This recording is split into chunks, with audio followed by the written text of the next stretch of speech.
අයිබෝවන් අපේ අතරමැදියාව චැනලයේ ද්විභාෂණය the twice edged කියන වැඩසටහනට තමයි දැන් ඔබ පිවිසලා ඉන්නේ. මේ අපේ මුල්ම වැඩසටහන. මේකේ මම කරන්නේ ඉංග්‍රීසි ප්‍රසිද්ධ කවියක් කවි දෙක තුනක් සිංහලට දාලා ඔබට ඒක භාෂා දෙකෙන්ම කියන එක. Good morning. We have now come to a new program in my Atharamadiyava channel in which I translate a well-known poem or a few poems into Sinhala and read it in both languages. මේක එක සුමානයක් කවිවලට සීමා වෙනවා.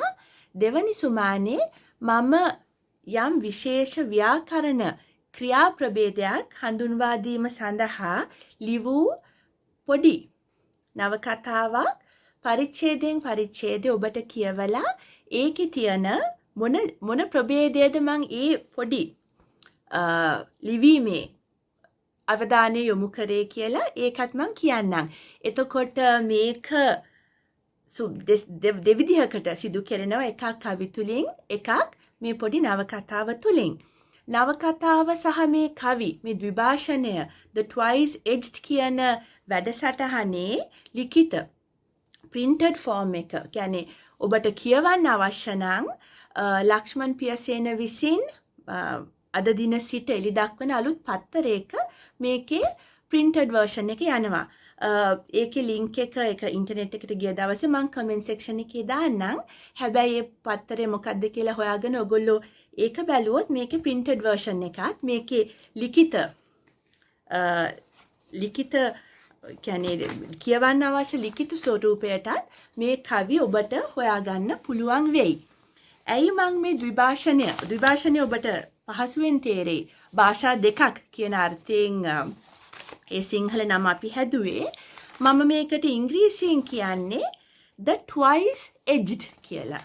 the twice edged කියන්නේ තුඩවල් දෙකක් සහිත කියලා. edge එකක් සාමාන්‍යයෙන් පිහියක තුඩක් බානක වෙන්න පුළුවන්නේ. අනින්න පුළුවන්නේ කියන්නේ හැබැයි ඒකේ බලයක් තියෙනවා. අපි දැන් ඉංග්‍රීසියට කොහොමත් කඩුව කියලානේ කියන්නේ. කඩුවට තුඩක් තියෙනවා. the twice edged කියන්නේ ඔබ මේ භාෂා දෙකෙන්ම පෝෂණය ලබනවා නම් ඒක මුවහත් දෙකක් තියෙන පිහියක්. හරි ආයුධයක් හරි අතට ගන්නවා වැනිය. කොහොමත් දෙකක් තියෙන එකක් බලවත් එක මුවහතක් තියෙන පිහියකට වඩා. එතකොට මම මේ අතරමැදියාව channel ඔබට හැමතිස්සෙම කියන්න හදන්නේ භාෂාවක් කියන්නේ ඥානයක්. ඥානයක් කියන්නේ බලයක්. knowledge is power. ඉතින් පුළුවන් නම් දෙකෙන්ම අනුභූති අනුභවය අර ඉන්ෆ්ලුවන්ස් වෙලා දෙකෙන්ම බලයක් ඔබේ අතට ගන්න පුළුවන් නම් බලන්න. I have called this program in Sinhala Dwibhashanaya, which obviously means two languages, and in English I chose to call it the twice edged. So, which is not exactly the direct translation. A twice edged means that a knife, it's pretty powerful with one edge in it, but if it's twice edged, it's doubly powerful. So that if you know two languages, for example, if you're more fluent in English and you would like to know Sinhala, please learn it. Because language is knowledge and knowledge is power. You will then be influenced. You will get nourishment from two sources, which is definitely better than one. Okay. So in this program, I will deal with poetry on one day, a short novella that I had written to showcase a particular verb form on the next day. And should you wish to see the printed version, there is a paper it's a new paper that will come out every Sunday starting today, edited by my friend Lakshman Piyasena. I won't mention the name simply because it's an obvious ad there. But when it goes onto the internet, I will see whether I can give the link in my comment section. So should you need the printed version, the hard copy, it will also be repeated in a newspaper that comes every Sunday. Okay. So today, we start with a poem by Angelou. අද අපි පටන් ගන්නේ මායා Angelo කියනවා එක pronunciation එක ඔබට ඕන නම් ඉන්ටර්නෙට් එකෙන් ගිහින් බලා ගන්න පුළුවන් කියන එකේ මොකක්ද ඔබ තෝරා ගන්න කියලා. මායා ඇන්ජලෝගේ කවියකින් තමයි අපි පටන් ගන්නෙ. මායා ඇන්ජලෝ කියන්නේ ඇමරිකාවේ විසූ ඉතාම ප්‍රබල කළු ජාතික කිවිඳියක්. ඇය කිවිඳියක් පමණක් නෙවේ මානව හිමිකම් ගැන කාන්තාවන්ගේ තත්ත්වය ගැන ගොඩාක් කතා කරපු එක්කෙනෙක්. ඇයගේ මිතුරන් අතර මාටින් ලූතර් කිං කියන අර නායකයාත් හිටියා කියනවා. ඔහු මැරුණෙත් ඇගේ උපන්දිනය දවසක කියලා කියනවා. මේ ඔබ ඇමරිකාවේ මං කලින් සිංහල මං කරපු වැඩසටහන ව්‍යාකරණ උගන්වන්න මම මේ කවිය කරලා තියෙනවා. මෙතන අලුත් එක්කෙනෙක් ඉන්නවා නම් මේක ඔබ කලින් සිංහලෙන් අහලා නැතුව ඇති. මානව හිමිකම් ගැන විශාල සටනක් ගියා ඇමරිකාවේ අර කළු ජාතිකයන් ඔවුන්ගේ වහල්භාවයෙන් මිදෙන්න ගත්ත පියවරන් එක්ක. So Maya Angelou, check out the pronunciation, what you want to follow, was a very famous Black American poetess who was also a social activist who did a lot of work for human rights and especially the position of women in society. And her poetry is closely connected with the civil rights movement in the USA. And among her friends is considered Martin Luther King, the civil rights leader. And in fact, it is said that he died, he was killed on the day of her birthday. Right, so please read up on her. There is enough information on the internet. Internet එකේ මෑ ගැන ඕනේ තරම් විස්තර තියෙනවා. ඔබ අමාරුවෙන් හරි එක ඉංග්‍රීසියෙන් බලන එක වැදගත්. පුළුවන් නම් බලන්න. මම අද ගන්නේ Still I Rise. ඒත් මම නැගිටිමි කියන කවියයි. එනමුත් මම නැගිටිමි. Still එනමුත් කියන අර්ථය මම ගත්තේ මම නැගිටිමි කියන කවියයි. මේක ඒකෙන් ඇත්තටම කියවෙන්නේ සමහරලාට ගැහණුවන අපිට ගොඩාක් වෙලාවට ගොඩක් අය යම් යම් දේවල් කියන්න පුළුවන් අපිව පොඩ්ඩක් පහත් කරලා තියන්න. එක්කෝ ශරීරය ගැන වෙන්න පුළුවන්, අපේ පාට ගැන වෙන්න පුළුවන්, අපේ දැනුම ගැන වෙන්න පුළුවන්. හොඳ මේක ගෑනුන්ගේ නුවණ හැඳිමිටේ දිගය වගේ ඔය වගේ කතා සංස්කෘතික වෙන්න පුළුවන්. හැබැයි ඉතා හානිකරයි. හානිකර වෙන්නේ අපිත් ඒක විශ්වාස කරොත් තමයි. මොනවා කිව්වත් අපේ ඇතුලේ තියෙන අර self confidence කියන එක, ආත්ම ගරුත්වය කියන එකට පහර දෙන්න බැයි නම් කවුරු මොනවා කිව්වත් අපිට ශක්තිමත්ව ඉන්න පුළුවන්.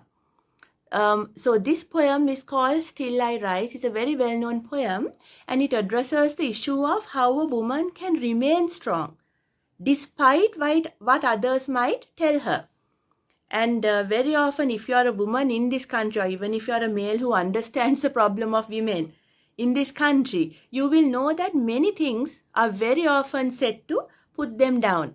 It could be about their intelligence. That's a very harmful Sinhala saying which says ගෑනුන්ගේ නුවණ හැදිමිටේ දිගය, that the brain of a woman is the length of a spoon. Okay, or even like ප්‍රස්ථා පිරුළු or whatever, කට ඇති පුතෙක් රුව ඇති දුවක්. The ideal is a son who speaks and a daughter who looks pretty. So these are cultural things, and just simply because it's cultural, it doesn't have to be good, right? So we've been living, not just us in Sri Lanka, anywhere in the world, very often women were put down a little bit through words, sometimes through physical abuse, which is a different thing altogether. And in this poem, Maya Angelou says, you keep pushing me down, but still I'll rise like dust. Maya Angelou මෙතන කියන්නේ ඔබ මාව කොච්චර බිමට දැම්මලා පෑගුවත් දූවිලි උඩට එනවානේ, දූවිලි වගේ මම නැවත උඩට එන්නම් කියලා. ඒක ශක්තිය පිළිබඳ කවියක්. තමන්ගේ ඇතුලේ තියෙන ධෛර්යය පිළිබඳ කවියක්. කවුරු කොච්චර පහර දුන්නත් ඒත් මම වැටිලා ඉන්නේ නැගිටින්නම් කියන කවියක් තමයි අපි පළවෙනි ද්විභාෂණයේ වැඩසටහනෙන් ඉගෙන ගන්නෙ. මම දැන් කවිය කියවලා ඊට පස්සේ මේ වැඩසටහන අවසන් කරන්නම්.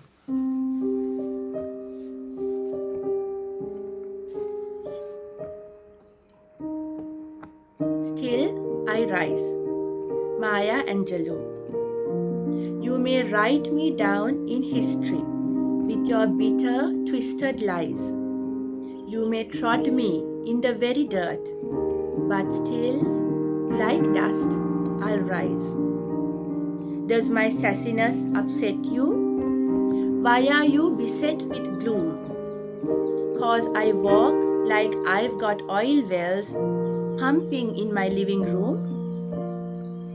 Just like moons and like suns with the certainty of tides, just like hopes springing high, still I'll rise. Did you want to see me broken, bowed head and lowered eyes, shoulders falling down like teardrops, weakened by my soulful cries? Does my haughtiness offend you? Don't you take it awful hard, 'cause I laugh like I've got gold mines digging in my own backyard. You may shoot me with your words, you may cut me with your eyes, you may kill me with your hatefulness, but still, like air, I'll rise. Does my sexiness upset you? Does it come as a surprise that I dance like I've got diamonds at the meeting of my thighs? Out of the huts of history's shame, I rise. Up from a past that's rooted in pain, I rise. I am a black ocean, leaping and wide, welling and swelling, I bear in the tide. Leaving behind nights of terror and fear, I rise. Into a daybreak that's wondrously clear, I rise. Bringing the gifts that my ancestors gave. I am the dream and the hope of the slave. I rise, I rise, I rise. එහෙත් මම නැගී එන්නෙමි මායා ඇන්ජලු. ඔබට හැකිය මාව ඉතිහාසගත කිරීමට, ඔබගේ තිත්ත ඇද බොරුවලින්. ඔබට හැකිය මාව පස්වලටම තබා පාගන්න. එහෙත් දූවිලිමෙන් මම නැගී එන්නෙමි. මගේ මුඛරි බව ඔබ කලබලවාද? ඇයි ඔබ බුම්මාගෙන?